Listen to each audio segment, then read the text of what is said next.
Ассалаумағалейкум, армысыздар, құрметті көрермен.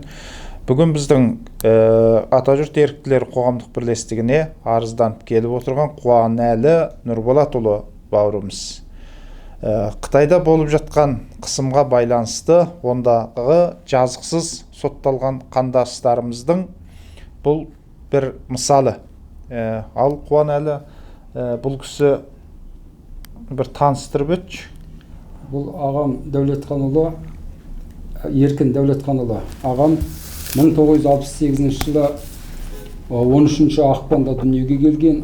Кейін Қытайдың жоғарғы оқу орындарын бітіріп, сол Құлжа қаласында Қазақ автономиялы облыстық кадрлар мекемесінде қызмет істеп келеді. Осы 12 жыл қызмет істеген, 12 жыл қызмет істегеннің 12 жылында да бұл кісіні жалпы марапаттаған. Кейінгі осы аяқ астынан 2018 жылы 3 ақпан күні бұл кісіні жұмыс орнынан тұтқындап кетті.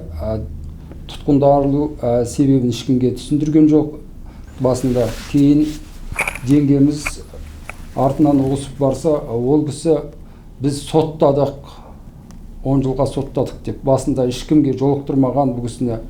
Енді бәрі жақсы болатын шығар, артынан қарап барып айтатын шығар деп күтіп жүргеніміз, содан 10 жылға сотталды деді. Қазір кездестірмейді бұл кісіге. Бұл кісінің сонда қандай кінә тағып отыр? 10 жылға соттайтындай? Бұл кісіге кінә деуге, кінәсі енді ол жала деуге болады жалпы. Жала жауып отыр. Жалпы ол кісі жұмысында өте белсенді істеген, өзі Қытай Халық Республикасының жалпы телединасына да түскен. Бұл кісі жалпы өзінің халықпен бірге жұмыс істеген жақтарын олар көрсеткен. Жалпы жұмысына өте ұқыпты, адамдарға қамқоршыл, солай жақсы болған.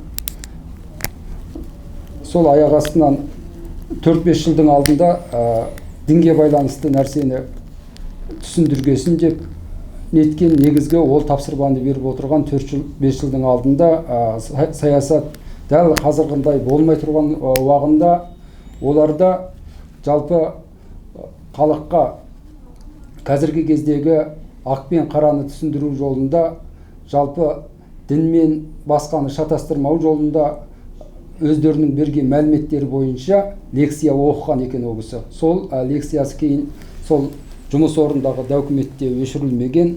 Ол компьютер, сол сақталынған компьютер керексіз деп астыңғы жертөреге түсірілген. Сол жертөреде жатқан 3-4 жыл жатқан компьютерді қозғап, соның ішінен осындай мәлімет сізден табылды, соған байланысты деп тұтқындады.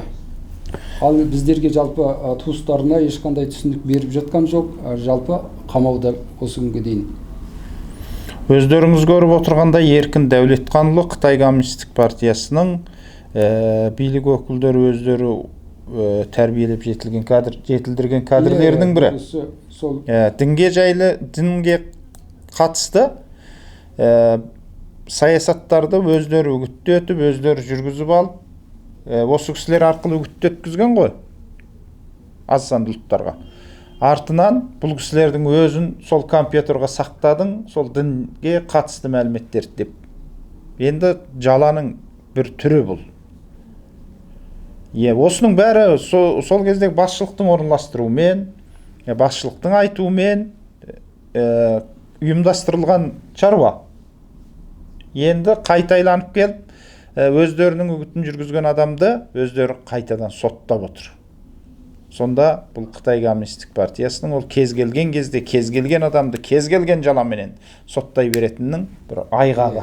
Бұл кісі айқын көрінісі. Шыққаннан бастап Жүнгі Халық Республикасы Коммунистік партиясының мүшесі және өзінің әйелі бар. Ол кісі де жеңгеміз Жүнгі Халық Республикасы Коммунистік партияға мүше болған, өзінің баласы жаңадан оқу бітірген, о да сол партияға мүше.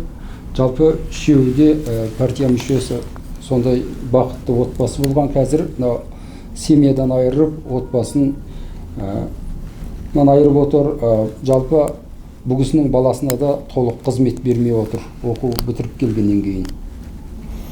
Біз алдағы жерде Еркін Дәулетханұлы ағамызға жалалыға жақ болып, Қазақстан Республикасының Сыртқы істер министрлігінің баса назар аударып, осы кісінің бір ақталып шығуына көмектесуін, Бірлескен ұлттар ұйымының кісілік құқық комитетінің осы іске назар аударуын және басқа да демократиялы елдердің әлем ақпаратының осы Еркін Дәулетханұлы ағамыздың ісіне баса назар аударуын үміт етеміз.